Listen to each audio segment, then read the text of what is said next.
When you turn on the machine, the first operation is to enable the machine, pressing this button.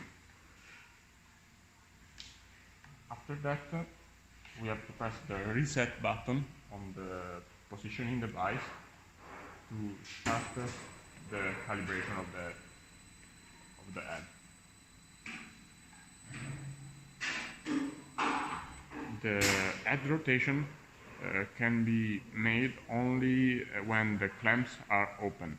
If the clamps are closed, the head will not move. After that, to move the head, we can press set, write the angle, for example 90. It is important to write also the decimal number, so 90.0, and press enter.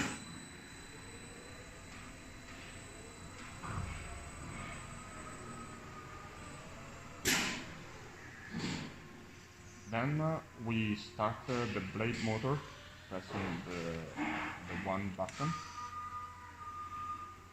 The blade will take some seconds to start. We can close the clamp and press the two green buttons to start.